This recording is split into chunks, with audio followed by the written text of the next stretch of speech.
This is Friday Night Party Line for September 16th, 2016. I'm your happy host, Victor Frost, and on the show tonight, we've got Skojo. Hey, Skojo. Hey, how's it going? It's going pretty all right. How about you? Just a lot poorer after getting a vinyl fence installed in my house. Those Ooh. things are expensive. Yeah. Jeez. Did your neighbor help pay for it at all? Yeah, you know what? I read about how I could probably have asked that after I paid all the money for it. And then the funny part is they left like a 2-foot gap in between the two properties that corner mine. So then they both have dogs. So suddenly their properties were open to each other. And so they were a little miffed. But that's what happens when you anchor your fence to my fence. But anyway, they fixed it. All right. And we also have Kate. Hey, Kate. Hello. Hey, How are you doing? girl. How you doing over there? I'm doing well. Doing well. House hunting. Mm-hmm. Nice. Up in the north of the York of New, huh? Yes. Mm. Yes, Western New York. Well, good luck with the autumn and the winter. I grew up here, so I used to live in Florida. I'll take this any day. And of course we have Chirba. Hey, Chirbs. Hey, How's it going over there? not too bad, actually. I've been assigned an interesting mystery at work. Ooh, do tell. Yeah, it turns out that there's a ballet troupe nearby, and they wear wigs, because, you know, it makes it easier to change hairstyles for different things and such. But they're incredibly realistic, and nobody knows where they're coming from or who's paying for them. So in other words, they've asked me to solve the mystery of who pays for the two pays for Tutu Troop A. You're really proud of that, aren't you? He ought to be. That was great. Good job, Chirba. Good job. All right.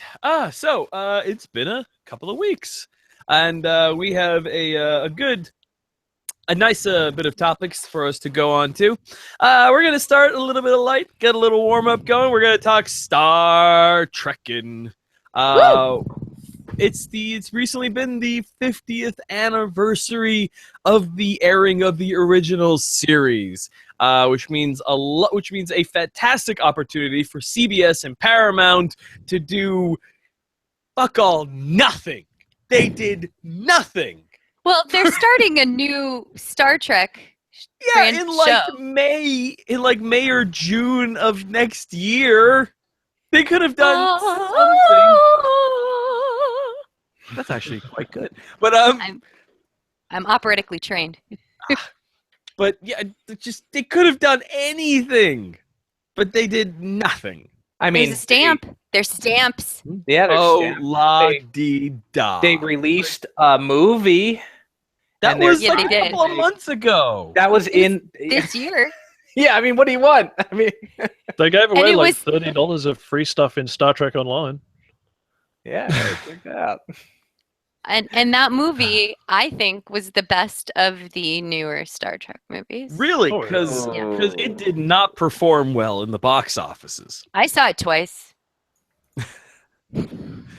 It was the worst. It, along with every other sequel that came out this summer, performed worse than any other part of their previous installments, including the newest Star Trek. But wait for the sales in the Netflix. Wait. Which one did I get? Which movie did better? Captain America: Civil War There you go. is unfairly compared to an Avengers movie when really it needs to be compared to Winter Soldier, which it outperformed. But I have to tell you that movie sucked. What the hell's wrong with you? You saw Okay, first thread. You saw Star Trek Beyond and thought Star Trek Beyond was good enough to watch twice, and yet you thought Civil War was terrible? They're literally like honestly, the same movie. They were no, they weren't, and there were lots more plot holes and not nearly as interesting or consistent characterization. Kate, there were Kate, more than Star Trek. I think if you're going to start going into plot hole territory, now I have not yet seen Star Trek Beyond, but having seen the other two movies, I'm thinking there are fewer plot in holes this one, aplenties. actually. There are fewer in this one, actually. And it's much more like an old-timey Star Trek episode. They actually cover new ground, which is great. I went to see it purely on the strength of it having Beastie Boys Sabotage in the trailer. Yeah, right? Again. That is like the secret sauce. I would like to note that that is my least favorite how to solve a plot device, which is like, we figured out this one thing that will take out this giant swarm all at once. Yes! And you're just like, really? Like, wait, is that thing the Beastie Boys? Yeah, pretty much. Yeah, actually, yeah. Quote unquote classical music. Yeah. I mean, that was a good joke. Classical music. To them, it is. Oh God! Don't get me wrong. Star Trek Beyond. I enjoyed it. It was. What the hell is that anime where this guy, this salaryman, has to get his old bandmates back together to stop an alien invasion with music? Oh, I remember that. I watched that. Oh, Macross 7. No. He's got the flying V guitar. I'm gonna look it up. Oh, you're talking. Wait, are you talking about your Buckaroo Banzai? Wait. No. It's not as good as Shiori Experience, where a random English teacher in a Japanese high school gets possessed by the ghost of Jimi Hendrix. Okay, you're gonna have to type Heaven. the name of that into the chat, and I'm gonna have to watch that. But It's Black Heaven. Black Heaven, yes, exactly. Wait a minute. That's you know what that is? That's the stupid whale thing again. No, it's not. It's better than the whale thing. Come on, even the whale. You know what was the best part of that movie? Seen it, and you're talking about it. That's all I'm gonna say. Okay. Hey, fair, look, wait, let me just say this. Both movies have a ton of fan service. Civil War is way better. Beyond has No, it's not. It's much more But they're inconsistent. both The more characters fun. don't make sense. The Secretary of State is the dumbest human being ever. It's just nothing makes sense. All the characters make the worst possible decision. You have brilliant people being as stupid as they can possibly be. It doesn't work. All right, well, in our review of Civil War. anyway, for Star Trek, what's your favorite Star Trek? Let's start with that. Not Beyond. Well, no, I mean those are the movies. I'm talking about actual series. What, Humpback Whales, yo? Whale song. It's hard to say. It is. No, it's not. It's DS9. Oh, it's really easy. Yeah, see, Kate and I might disagree on everything else, but DS9 for the win. With No, the Next you said- Generation trailing slightly behind it. Okay. You said I gotta what's say, your favorite, not what's objectively the best. No, really. Okay. If you take from consistent plotting and characterization, the quality of dialogue, the not only having an exploration feel, but having a cast of characters that really makes sense, and you don't have suddenly one of the most brilliant doctors in the world acting like a flighty moron for 3 episodes just because it serves the plot for those 3 episodes, and then back to being incredibly brilliant. This show actually has consistent characterization plus, and this is just beyond anyone contesting. You have the ultimate bromance between Odo and the Ferengi dude. What's his name? Quark. Odo and Quark. His name Yeah, is Quark. Yes. Quark. It's the best thing ever. Well, I mean, the other thing that Deep Space Nine does better than the other Star Treks is presenting the other races as not just like 2D caricatures that they're portrayed in, like in Next Generation and the original Star Trek.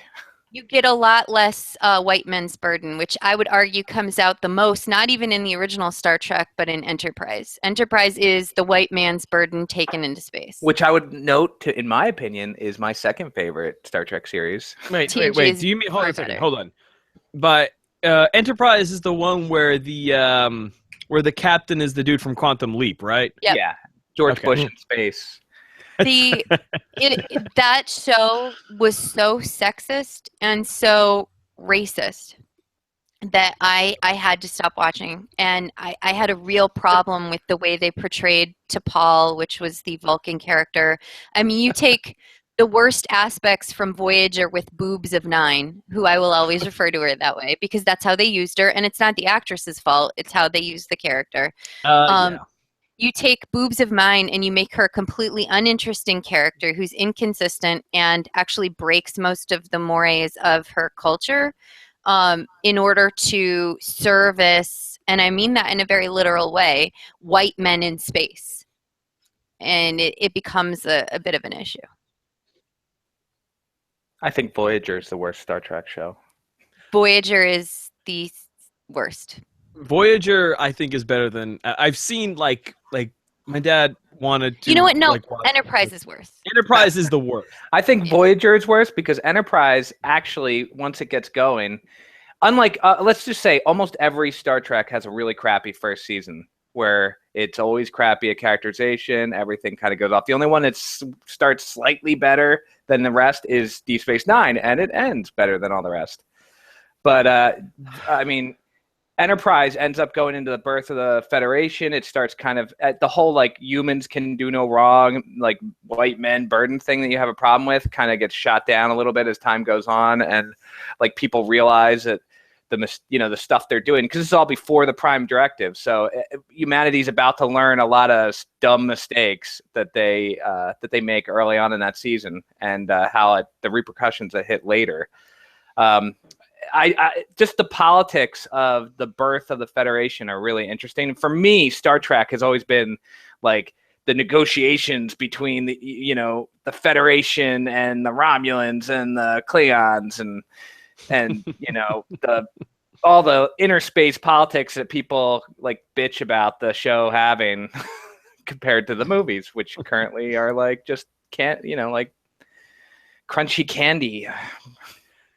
I don't know. I mean, in terms of Star Treks that I can just, because there are some Star Trek Next Generation is the best Star Trek in my. Oh, where'd the cake go? We lost Kate. Oh well. Star Trek Next Generation is for me the show that I've seen like literally every episode for. So for me, it's the one that it can just be on all the time, and I'll just watch it if it's on. Voyager was the last one that I watched like the whole way through, and I was really entertained by it. I mean, there were a lot of cringy moments, particularly involving 7 of 9. Like when the Doctor had to upload himself into 7 of 9 when they were on some random ass ship for whatever reason I can't remember. Yeah. She was pissed at him, but yeah, I think it was a romp of a show. I just thought it was fun to watch. I think the problem that Voyager has for me is that Deep Space Nine uses more of the modern style of storytelling. Like it has like it still has episodic content, but it still has like overarching character development and plot. Yeah. Voyager was a response to people criticizing Deep Space Nine for being too, just too plot heavy. Having plot arcs. So they decided to make it, like, hey, let's have a random episode where they meet some crazy alien. And it's just not what I was looking for at that time. And because it's not in the Federation space, you're meeting all these aliens who you don't care about because they're never going to meet them again. Like they could have whatever they have, but they're just going to fly through that space and go in some direction. So who cares? And then let's not forget, you've also got the episode where Janeway and Paris get turned into lizards because they went beyond warp 10 and they fucked. Tom Paris and Captain Janeway had kinky-ass lizard sex. They have the most holodeck episodes in Voyager too, because they're just like, I don't know, we need to do something. I'm pretty sure there's a Starfleet regulation against kinky lizard sex. I liked the holodeck episodes because I had like a whole bunch of them, and they had this one town that they just kept going the entire time, and it was just. I like the fact that they explored that holograms that have achieved self-awareness should not be holograms should not be used for basically slave labor because they're people too. So how much do they pay the Doctor again? But they're the Federation. They're They don't beyond have money. They're They're beyond money. Yeah. In space, they're beyond money. I think on Earth they still have a currency and stuff. But... Actually, you want me to really fucking get some nerdy shit out on you? Is that in the canon right now that DS9 and all the older stuff falls into, they actually do have money. Starfleet officers do get paid, just not in money. They get paid with a thing called energy credits, which is basically a discrete unit of energy that can replicate things in a replicator. Yeah. And then every time the Federation has to interact with other cultures, they always deal in Latinum. Yes. So I mean, Chris Midkiff says it's always been Wankershim. Well, so you need to watch Latinum... Bravest Warriors to understand that one. But I mean, the whole premise of Latinum, right, is that it's too complex to be replicated or something like that, right? Yeah, that's why it has value. Bullshit like that. In which case, why is it a metal? And why is it that one dude at Quark's bar drank all of it? So, I mean, Star Trek is fantastic. I mean, Star Trek in and of itself, I mean, it had a gigantic cultural impact. Like, it inspired an entire, several generations into going into engineering and space and everything like that. My cousin Barujan, who's been on the show, the reason he went to become an astronomer, I want to say astrophysicist, was because of some description. What? Isn't he an engineer of some description? I think he's an astrophysicist. He's definitely on the science end of things, not the engineering end. But at any rate, the reason he went and got into spacey stuff was because of Star Trek. And he was watching Star Trek, the original series, in Persian, in Iran, in Farsi. You know, it's kind of crazy that it's just pushed an entire several generations towards science. Yeah, I mean, it definitely linked there. It's a video. Yeah. Why Star Trek universe is secretly horrifying. Yeah. And that was the next point I was going to bring up, which was it is really weird that this society in the future is so set on looking at, the cultural impact of it's just Sherlock Holmes still. There's nothing beyond that. The height of culture has already been achieved. Yeah. Speaking of Sherlock Holmes, I think one of my favorite characters in the series, outside of the main casts of any given one, was Moriarty. Because I could not get over the fact that the butler from The Nanny was an evil villain, completely fucking up the entirety of a starship. Have either of you guys ever played Star Trek Online? A little bit, not significantly. Can you be Moriarty? Can there be a villainous hologram that you have to then defeat? Oh, that actually happens more than once. Yeah, well, it's Star Trek. I mean, you have my attention. Since they had a holodeck. And Star Trek Online has my attention for at least 643 hours. Good Lord, man. But yeah, no, it is really, really good. And it actually does the clever thing of not trying to retell the episodes or anything like that. It is very firmly after everything else. Though I must admit, it is a bit weird that 3/4 of your problems in the peace-loving Federation are solved by shooting them in the face.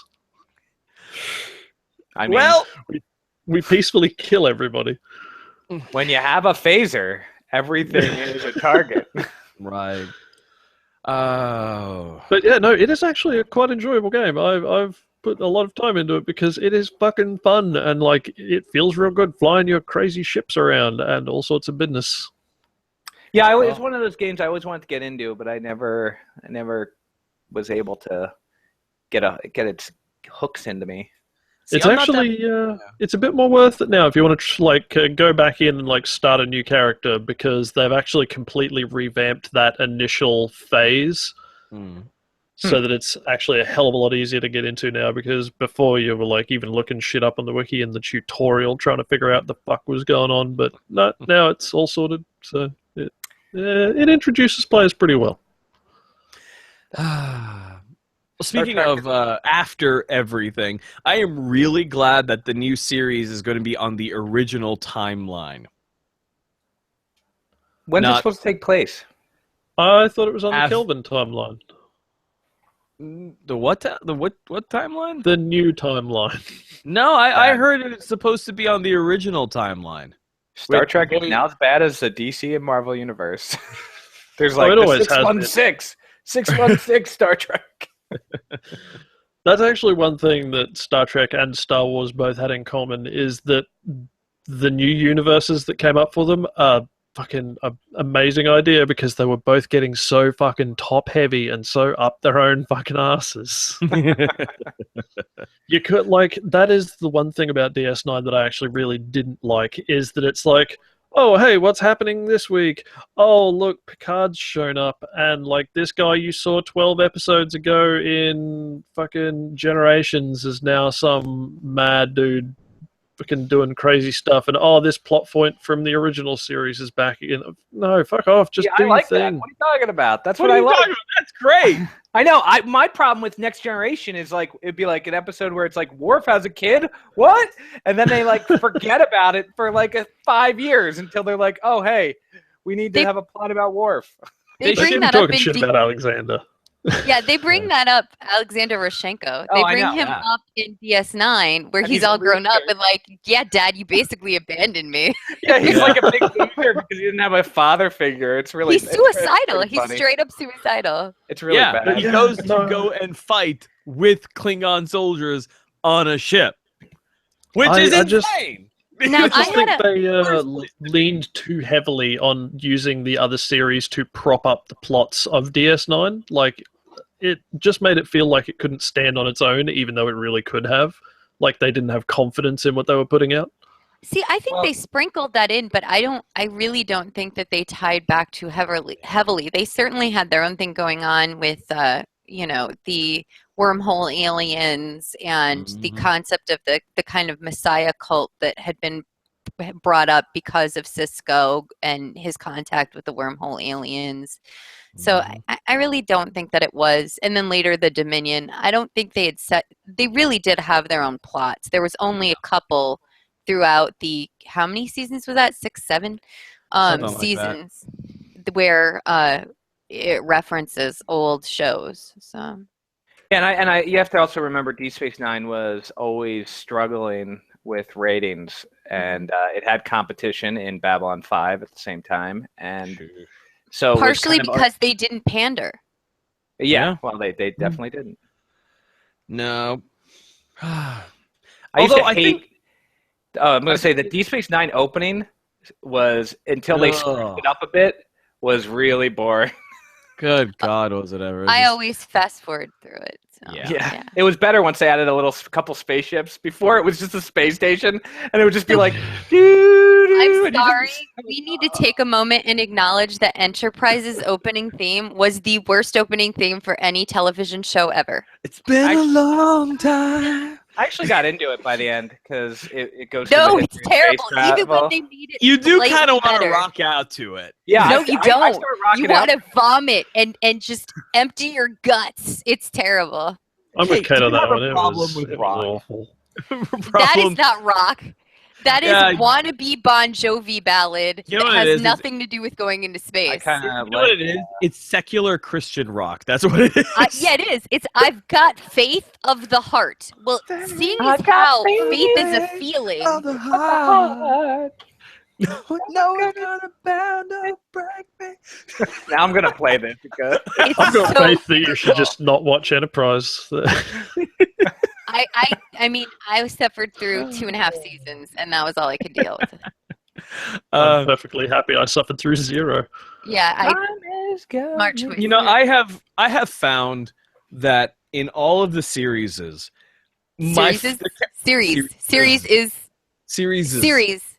no Series. series plurality of series. but Siri. the plural is series. That sounds weird. I will accept that I might be wrong on this, but I'm gonna go with series. Okay. No, it's series. Okay.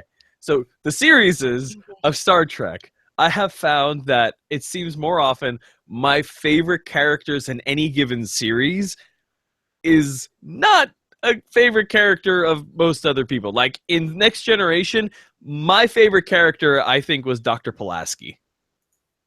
What? No, She's she's hated racist. by everyone. I thought like the she was- chubby middle-aged woman who was kind of a crank and hated aliens. I Whoa! know! Why was She she was- on a spaceship? She hated aliens. Right! She was the only person on that fucking ship ever that was grumpy at things. But she hated aliens. Why would she go into space ever? Oh, I don't think forget, she also hated robots and Yep. like decided to pick the ship that famously has a robot lieutenant commander. she just I suppose you're just- kind of, your own being. she just reminded me of Dr. McCoy. That's who she reminded me I of. can get that. Yeah, I can see And that. she was just the entire time just super grumpy to everyone. To me, and she's she- the Hillary Clinton of She of wouldn't take that, where bloody it's shit. she did the job and she did it well, but nobody liked her and no one could put their finger on why. I liked her because she would not let Captain Picard get away with shit. That's true. She put him in his place and wasn't all flirty like. Yeah, Beverly Crusher. she wasn't Beverly like Crusher. we can have some croissants and we can have some coffee and croissants. Or- And later we can play hide the croissant. No, we can. I'm gonna put something out there that's controversial though. Go ahead.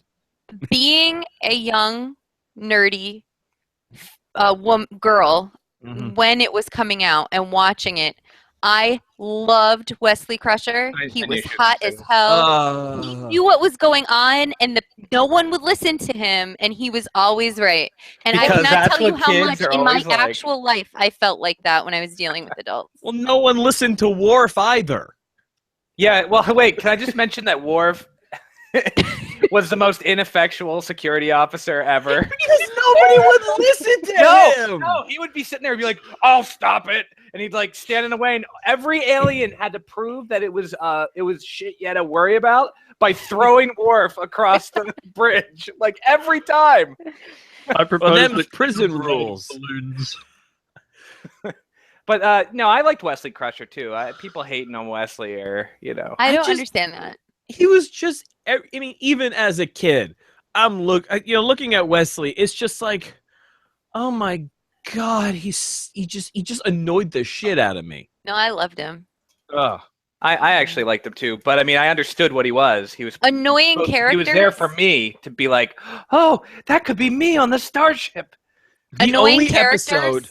Neelix and Kiss from Stupid Voyager. Okay, Kess was annoying as shit, but don't you talk crap about Neelix. He had a Oh, he heart was of so gold. annoying. He had a heart of gold, and he was the person out there. He was the only person on the ship that actually put an effort into understanding everybody, not just the rest of the bridge crew. I'm not saying the character didn't have merit. I'm saying the dialogue and his inanity was so obnoxious that Oh, anytime he was God. on screen, I wanted to peel my face off. But at least he had some character because Chakotay was just a walking stereotype. Yes, he was. And I wanted to love, Captain Janeway, and they just gave her nothing to do. And that's not the actress's fault. They just gave her nothing. Yeah, and they Yeah. also wrote her so inconsistently. She was like Yeah. all over the place. Like sometimes you're like, "Oh yeah, you're really you're being a captain and this is great." And then other times she's like, "Woo!" And other times, she's a lizard. Yeah. That's true. I will say this, and this is I know some half people don't like it, half people do. I dug her voice. Oh, she's amazing. The She has, actress like, Kate yeah. Mulgrew to this day is amazing. She's great in Orange is good the at- New yeah. Black. I was gonna say she's she's in awesome. that. in I that. didn't know that. Yeah. Yeah, she's Red. No, I haven't watched Orange is the New Black. Oh my God, watch it. It's good. I- It's pretty good. I am not kidding. I'm No, kind it's of, amazing. I'll watch it eventually, just like I eventually watched Newsroom. So Yeah, let's Newsroom know- wasn't that Victor- good though. Newsroom Victor- was wannabe West Wing and Sports Night married together, and it Yeah. just wasn't as good. yeah, and I'm a huge sucker for what's his face's shows. Yeah, So- no, I know. Yeah. So yeah. I must admit, the thing I liked about Janeway was that she was kind Hot. of well, no, well, okay, yes, but that's not what I'm talking about. Yeah. It was that she was kind of a mix between like a punch-happy, like Kirk and Cisco, along with the diplomatic Picard. It was more like, okay, we'll talk to you, but if you talk nasty to us, we will shoot you in the fucking face. I get that. Like, she would put up with so much shit, and if you went past that line that was labeled so much shit, it was bad times for you. Because she That's would true. kill you and just not even look back, just fly off towards Earth. That is She one had- thing her character did well, was make ethically questionable decisions to benefit her crew. And to have that struggle weigh on her personally, but never let the crew see it. Yeah. Oh my God, I'm reading a Reddit post that talks about Janeway and like whether she's the worst captain or not, and someone's like, "Well, I dispute that Janeway is a single Kirk character." was the worst captain. No, but they're trying to make the argument that Janeway really has multiple personalities. Oh, come on. Well, yeah, no, that makes sense. I mean, you've I mean, got different Janeway the writers. captain and Janeway the lizard. Kirk was the worst captain. Oh, Kirk My was thing, my shit. problem with Janeway is that like she is a wonder. Catherine Mulgrew is a fantastically expressive actress, She's great. but I feel like there were some times where, as playing as Janeway, she would give the bizarrest looks. I Like didn't, she'd say I didn't something pick up and then on she'd that. go, Oh no, she always made cool faces. I like those though. That, Well, it's the same way as Cisco's like psychotic giggle. Like that comes out of nowhere, and you're like, why is "Oh." this giant man with a deep voice giggling like a little girl? It's just Wait. very, and it in strange places. Like that was the moment when I felt he was restraining himself from killing someone or fucking someone. Oh, I'm sorry, having sex with someone. That was, when I rewatched Star Trek in the last 5 years, that was the Yeah. thing I realized the most that I missed when I was 12. The amount of boning in space that was occurring between everybody. Like, I never realized, like, the first episode of Star Trek Next Generation, like, Data gets it on. Like, you're Yep. just like, what? Oh, the naked now. Well, and let's on face top it, of that, That I was mean- the first episode? That was No. the first. No, That's like no, the no. first No, that episode. cannot have been the No, first it was episode. the first season. It wasn't the first episode. Yeah, I'm pretty sure that is the first or second episode. it is not. The Come first on. episode is with Q. Yeah. Is the Yeah, first interaction. first episode is Beyond Farpoint. Yes, yes, that's it. Although, okay, on the first season of Next Generation, Tasha Yar annoyed me. Yeah, me too. I didn't get the big. I know a lot of people loved her, but I was actually fine when she left the show. I was Yeah. like, you know what? She's dead. This is fine. This is just fine. She does 10 times the job as Empress Sella that she ever did as Tasha Yar. I could see that. Yeah. I mean, I thought her backstory was interesting, but instead of making her a stronger person or even a coping victim, they made her. It came across as too whiny, and I don't want to in any way victim blame. Everyone processes rape gangs differently, but I thought that they made that too trivial and too trite in her background rather than making it a touchstone for understanding her as a character on a deeper level. I think Ro Laren was a better implementation of that sort of concept as a character. I can see that. I also think there's an episode where they deal with her sister, with Tasha Yar's sister. I think that her sister, it makes more sense with her and seems more real. Yeah. Oh god, I just remember that episode where they all turn into children. Yeah. Oh, and Picard's so pissed because he hates God, children. he's so. You want to know something though? My dad, as a kid, looked just like that kid who played Picard. Really? Yeah, no, it's amazing. I'm just like, oh my god, it's. Well, now we know what that kid grew up to look like, but God, that kid was so annoying. He was. He had the whiniest. In that episode, the problem between Keiko and Chief O'Brien in that episode was really good. Yeah. Yeah. What are you gonna do? Treat me like a kid? You are a kid. I always thought their interactions were some of the most realistic. Yeah. Particularly the wedding. Yeah. Oh my God! And you have another great bromance with Dr. Bashir and oh God, what's his name? Chief O'Brien. Chief. His O'Brien. first name is Chief. I don't even remember his name. I don't remember. Miles O'Brien. Miles O'Brien. Yeah. He looks like a grown-up New Year's baby. Oh, I'm back. Are we talking about Shithouse Scotty? No, Chief O'Brien. Yeah, no, that's who I meant. Oh, O'Brien no, he's great. Shithouse Chief Scotty. Great! Chief Shut O'Brien up! is He's great. fantastic. Oh, he's good in his own right. I'm just saying that he is their poor attempt to basically redo Scotty that then, Christ, what's the actor's name? Blah, blah, blah. He's in everything. Anything that needs an Irishman, he's in. Yeah. Exactly. He was in that. He was in that Holmes- movie with Holmes Sweeney. Yeah, No, Holmes Meany. Meany. M-E-A-N-E-Y. Yeah. Yeah. Like, He he was in took that that. movie as a disgruntled radio host.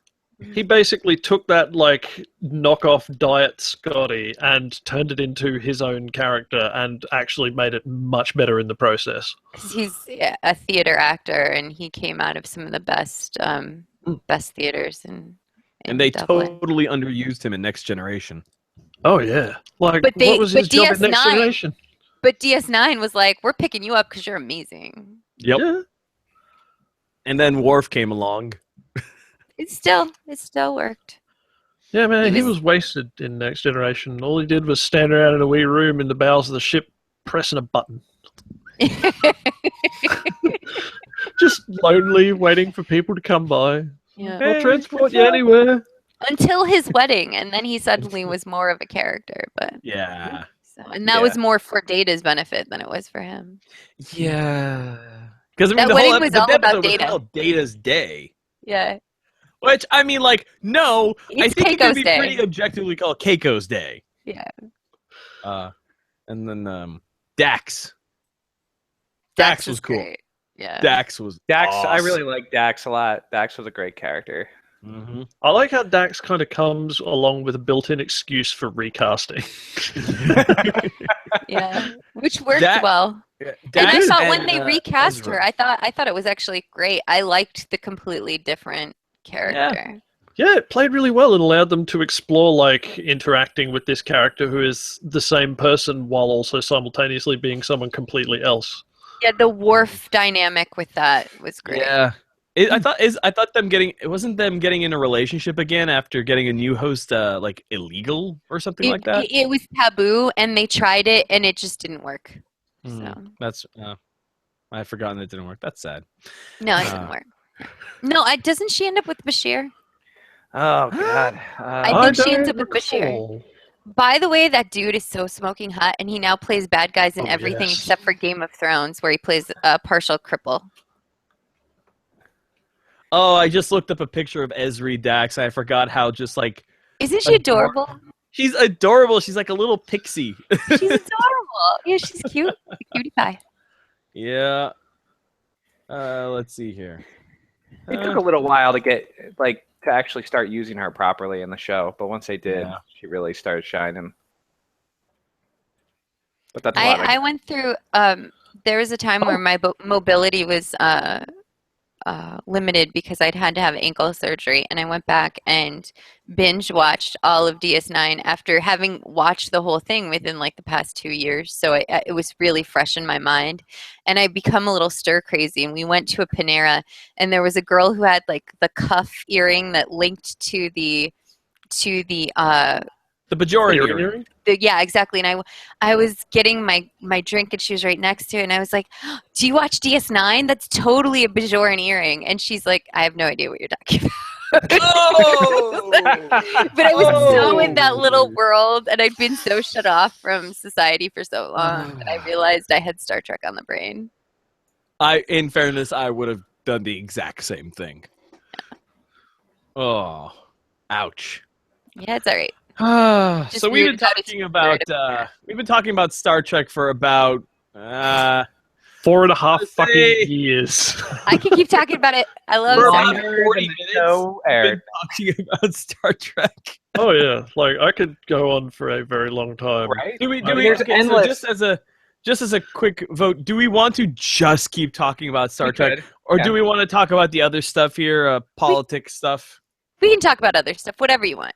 Yeah, let's go to the other stuff. It's turning into a bit of let's just laud individual performances now. It's kind of this is kind of turning more into an episode of Acceptable Vices than Friday Night Party. Well, that's we need to revisit this. We will revisit this on Acceptable Vices. Not next week. Next week we got Derek doing a game, but the 3 weeks hence. That we'll get back to Star Trek. Also, I'm proposing if we do the Let's Play thing again, we should do one of Star Trek Online. That might be fun. Might be. Because I will be perfectly happy to walk you guys along through and all of that business. Sounds like a good idea. Do that. All right then. Let's see here. All right. So we've got a little bit of political news that's happened. Quite a bit, actually. It seems to be just ramping up more and more. I wonder why. I wonder why. First up, we have Gary Johnson being dumber than a doorknob and not knowing what's Aleppo? Aleppo is. Oh, it gets worse. There was also the time that he asked who. I'm mixed up on the name. Rosa Parks was the back of the bus one, yes? Yes. It must be Harriet Tubman that he had no fucking clue who that was. Are you kidding me? Oh yeah, because they were talking about putting her on a bill, and he was like, "Well, who's Harriet Tubman?" Are you kidding me? Nope. He had no fucking clue who that was. Hey, look. Did he not go to elementary school? Because that's where I learned about her. Yeah, but that was years ago. I'm from a it's the different foundation country of all education that comes after it. Sure was from a different country, and he knows. Well, but honestly, as an American, I assume that other people know my history better than most of my countrymen because apparently they do. Yeah. Yay. Well, and it was also, but you also are in the news, and you read U.S. news for the most part, so you would run into the fact that that's fair. The U.S. is kind of my patch as well, so I do have to know some of these things. Yeah. But so can I step in to defend Gary Johnson a little bit? No. This I gotta hear. So now, as a libertarian, and not me as a libertarian, but as him being a libertarian, they're usually laser focused on economic issues, and they don't really have a cohesive foreign policy. If you asked any given libertarian about their foreign policy stuff, they'd be like, I don't know, just get everything away so that we can have the companies run everything, and we can get rid of all the regulations. I mean, they don't generally have a cohesive foreign policy. So for Gary Johnson not to be really thinking about, the different places that are having problems, it's not surprising because the libertarians tend not to care about refugees. I mean, well, he actually, I pulled up some information on his foreign policy as you were speaking, and it looks like he believes it is, and some of these are quotes. It is important to have strong defense both at home and abroad, and that the military should remain the most potent force for good on earth, but believes that the greatest threat to national security at present is that we're, quote, bankrupt. And he would include a 43% cut to the military's budget in the proposed balanced budget by concentrating on defense rather than offense. Now, I think the 43% just in getting rid of offensive measures I think you'd still be getting into defensive measures. You'll also be cutting into a lot of benefits for veterans and current servicemen. Well, that's where it'll be coming from because libertarians don't really believe in things like benefits. Exactly. And, helping people with education like the GI Bill and all of that business. So you can guarantee that's where the cuts are coming from. It's going to be all of that back-end stuff. Yeah. See, I think not only that, but I think it's important to note that part of our defensive strategy is our projection of force and our, incredible offensive capability. I think the thing that made that quote become newsworthy is the way he reacted to the question. Instead of being like, because like Trump gets asked like 1 million foreign policy questions a day and doesn't answer them, but he comes up with an answer that isn't like, what? It's a he'll just change the subject. He'll change. Yeah, I mean, he'll just blather on about like, well, my generals would tell me what to do about it. The best generals. I don't know which generals, but they would be the greatest generals. The best part was not even just the part where he's like, what's Aleppo? Yeah. But no, the best part was where he was looking at the other panelists beside the host, like just with this pure look of, like, he's fucking with me, right, guys? Right? Rainbow Dash? Who's Rainbow Dash? Why are you asking me this? I'm reading through this, and I'm reading through the foreign policy section on this page for his policies. And I got to tell you, it's terrifying. He likens the U.S. getting involved in the Russian annexation of portions of the Ukraine. He said that for the U.S. to get involved would be like, and this is a quote, would be like Russia getting involved in the affairs of Puerto Rico. Well, Puerto Rico has elected to become a portion of the United States and remains as such under its own volition. Yeah, that's bad.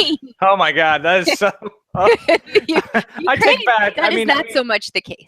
That is the worst example ever. Exactly. There's some really he also says that the U.S. has not truly engaged in any diplomacy with Iran. That's been a major focus of the Secretary of State for the past 2 decades. Like, seriously, where the hell has he been? Yeah, exactly. Like, There's a reason we're not at war with Iran right now. I wonder what that is. Could it be diplomacy? I don't know, Gary Johnson. Part of the reason that I really want a Democratic president is because I would eventually like to visit Iran, as that is, and this is in quite literal terms, the land of my fathers. I would like to go and visit it, and the fact that only one candidate left standing is for, bettering relationships with Iran and, everywhere else is very disheartening to me. Actually, I don't think none of the candidates have said they don't want any sort of negotiation. Some are more hardball than others in terms of their. Some are more willing to say, yeah, we'll bomb them. We're foaming at the mouth to bomb them. Let's do that. I believe Trump specifically said, we're ready and raring, something along those lines. He had to be told 3 separate times why he can't just nuke people he doesn't like when he's president. Well, it's funny, and I'm reading over Johnson's page here on the foreign policy section, and it seems like he wants to get out of most incursion, yet wants to declare war on ISIS and believes that we need to, quote, continue to knock ISIS out. I think we. So for all his non-involvement, he wants to go into multiple countries, because it does span multiple countries right now, and get into ground war incursions. So do you reckon that maybe he just doesn't know when ISIS is? Just a quick second here from the comments coming up during the live stream. A couple of things. Chris Midkiff says that I would not be surprised if Gary Johnson did not go to elementary school. And Jared Banta says Johnson's Aleppo thing apparently turned one of his friends into a Trump supporter. Oh. Wait, Trump? It's kind of like shooting for the moon and landing in a septic tank. Well, hey, you gotta look at it. You gotta look at it on a political. Like, look, if you're a liberal, right, and you want, or if you're just a sane person, let's say, you want to convince as many Trump supporters to vote for Gary Johnson, and at the same time, you want to get anybody who's like voting Jill Who's reasonable to vote for Clinton. Yeah. Like, so that you maximize your chances. So the thing is there are a lot of people who are voting for Gary Johnson because he's not Trump, and they don't want to vote for Hillary Clinton. And they probably would never vote for Hillary Clinton, but they don't want to vote for Trump. So I don't like spending a lot of time destroying Gary Johnson, because it doesn't actually help the causes that I care about. Destroying Jill Stein, but going after Gary Johnson is only going to push some people towards Trump. Well, okay, yeah. On the positive, he is definitely the best candidate that the Libertarian Party had to offer. That's also very true. On the other hand, that's not saying much. At least he didn't get naked on stage at the convention, as one of their other candidates did. They did. He do did that. also. Well, that guy get was sued for trying saying to you run probably for the. shouldn't sell heroin to children. That was just I mean, that's what happens when you have alcohol at your convention. Well, I mean, not quite as rowdy as any of the conventions were, but the NBC forums for the candidates recently was certainly something. I think both candidates were got off a little bit easy on questions. They were able to maneuver around questions rather than actually answer them. Trump, of course, more than Secretary Clinton, but or rather former Secretary Clinton. But yeah, I think he could have. Yeah, I think he could have been a little bit more, hardball with Victor, both of the candidates. Victor, the problem is one person's policy is a complex, like, policy paper that that they've actually implemented, and so she has to defend that, what has been done and what she plans to do. Whereas I tuned in to that and saw Trump pretty much say, my plans are secret. Like, well, no. I don't want to give away my secret plans. Oh, well, is your secret plan like to go to the generals and get their plan? He's like, well, if their plans are better than mine. Like, and then they were like, oh, well, you don't seem to know a lot about foreign policy. And he was like, it's like, what have you done to get better at it? He's like, well, my kids know a lot. Oh, that's great. And I'm like, oh. I'm glad. That's a brain trust right there. I mean, I'm not saying all of his kids are stupid. It's just, I would expect him to have at least said, well, I've been reviewing some papers, listening to some experts. Hold up.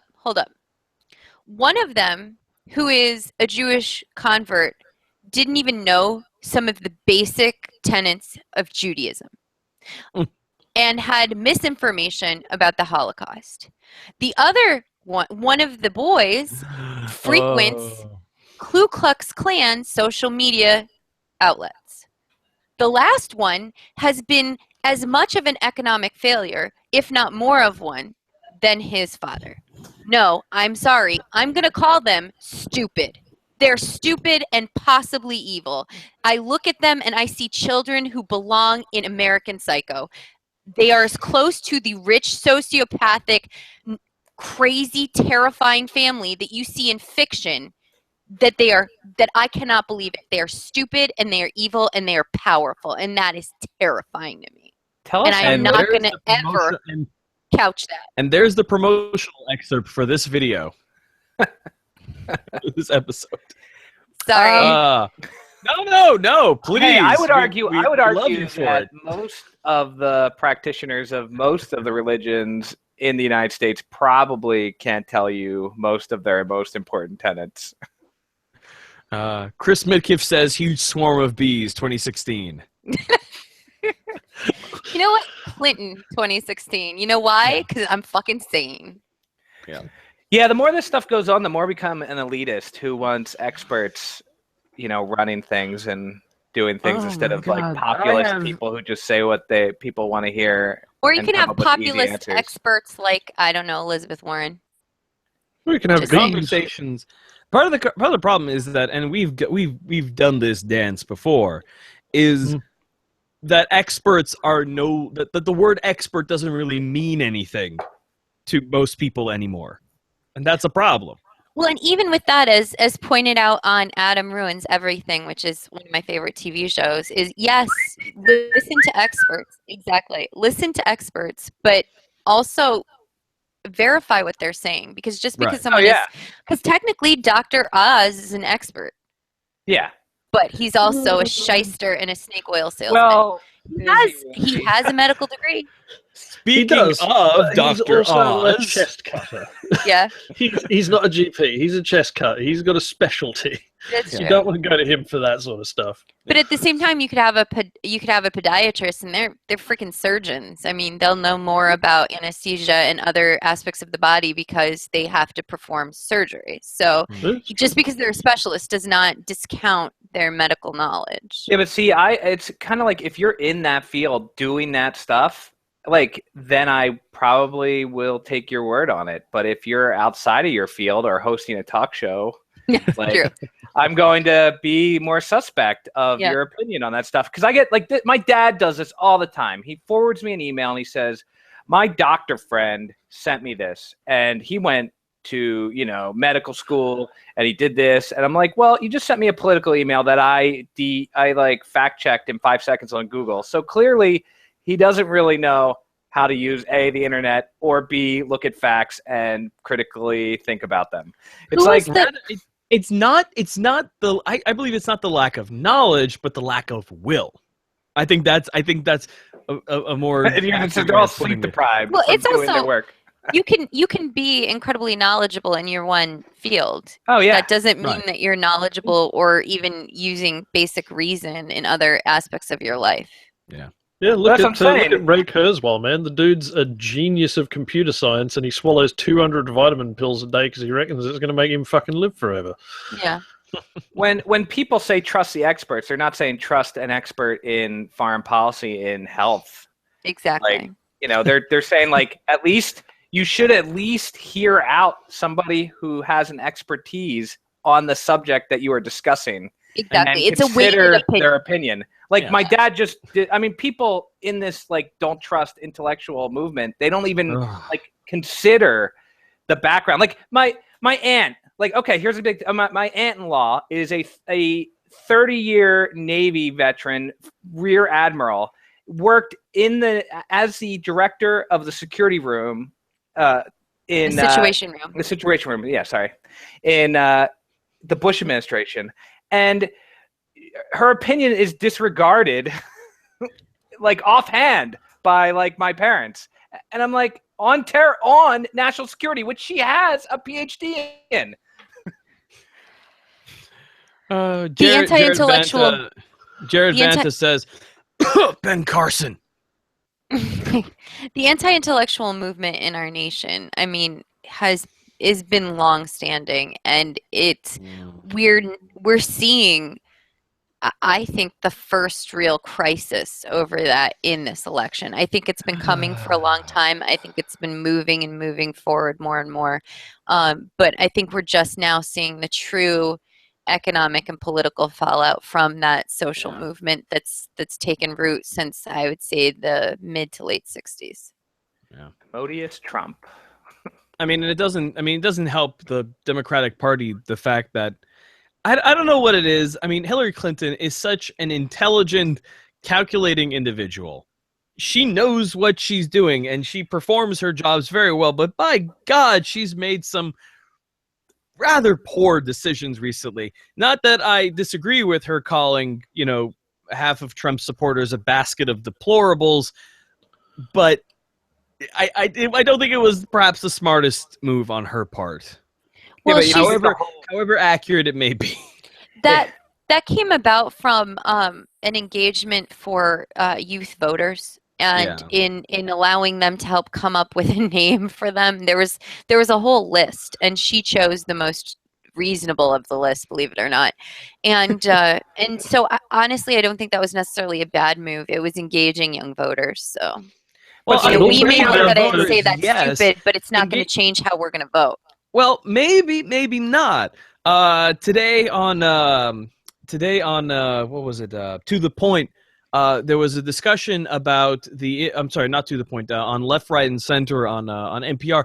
There was the point was brought up that it's not going to dissuade people who are already voting for Hillary Clinton. But the problem is that what you have are these primarily white voters who, while themselves may not be racist or bigots or sexist or any of that sort of thing, they may not particularly appreciate, their uncles or their aunts or their relatives being called racist, bigots, sexist, things like that. I'm sorry, if my uncle's a bigot, my uncle's a bigot, and I would say it to his face. And I think anyone who has a problem with a bigot being called a bigot, whether they're related to you or not, has a bigger issue that they need to deal with. All right, Vic, I got a question for you. What was the second half of the sentence you've been quoting extensively? Yeah, that's the important part. Yeah. And see, that's the fundamental flaw, right? That's the fundamental flaw of that statement is she says that first part, and the second part, bite. Yeah, and that's all they play, and they don't play the second part. Yeah. Right. Like, it literally cuts her off in mid-sentence because the second half is like, but many of them aren't. The other half are the people we have to treat with kindness and not fucking insult them and carry on like that because, they're fundamentally good people who've been fooled. Exactly. And they don't want to play that. But because that's not the part of the statement that has the sizzle to it.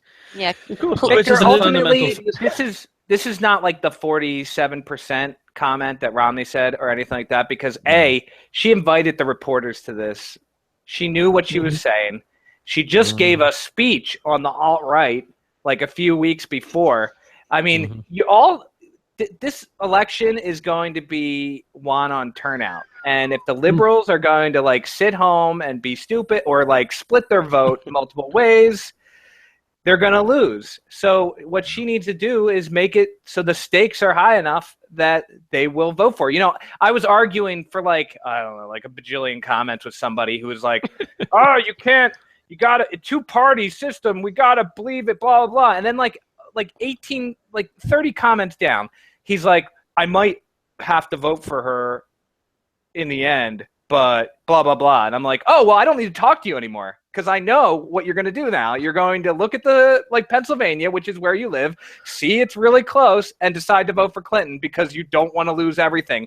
And even though you're arguing against my point, you're going to behave the way I'm saying that you should behave that you're arguing against. So I don't care about you anymore. It's like, right. You need to get as many people to think, to at least say, if it's close, they'll vote for the person who has the best chance of winning that will have their opinions, and we'll be okay.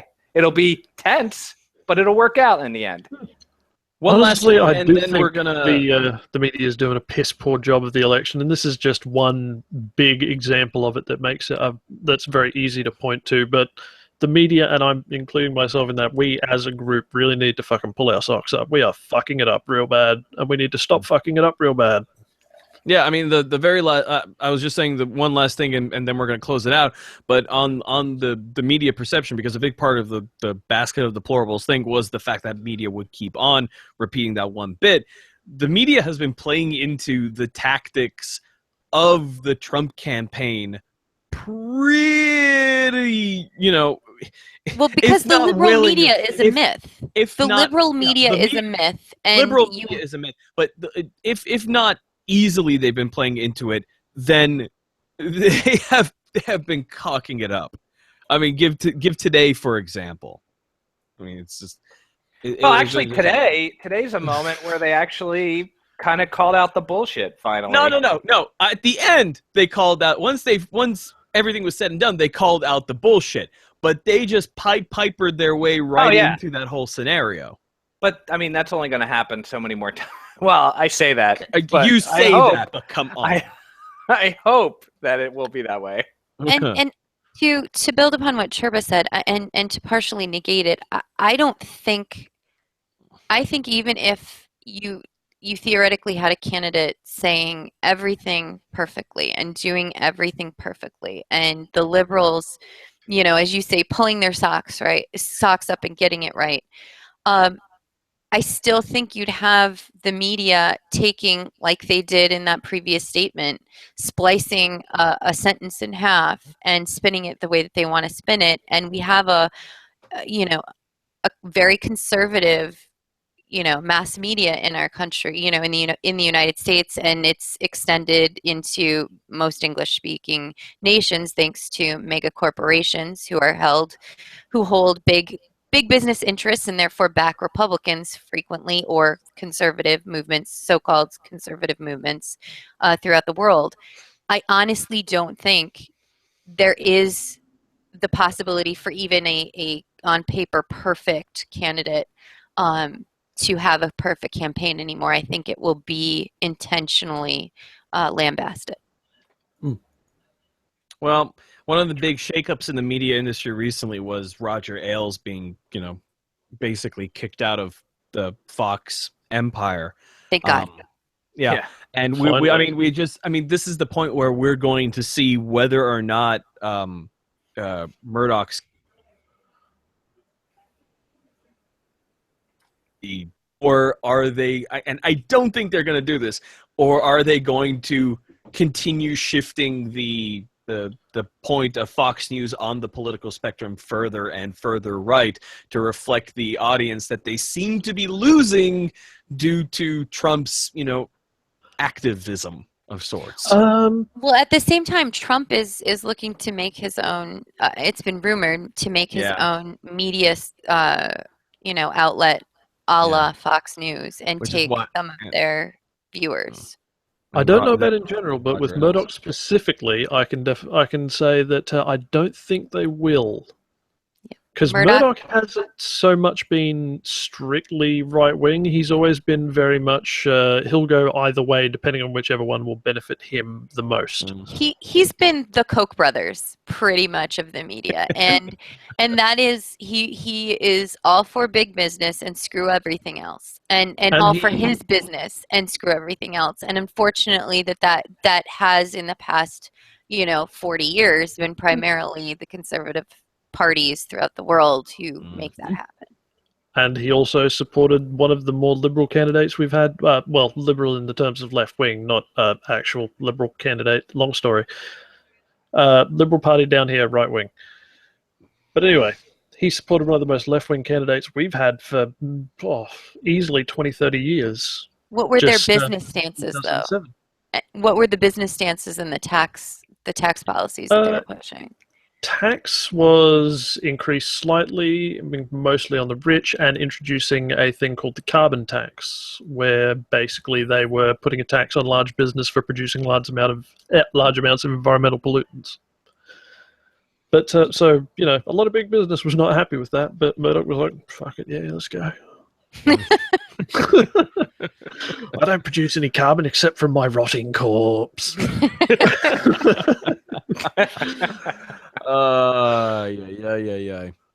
But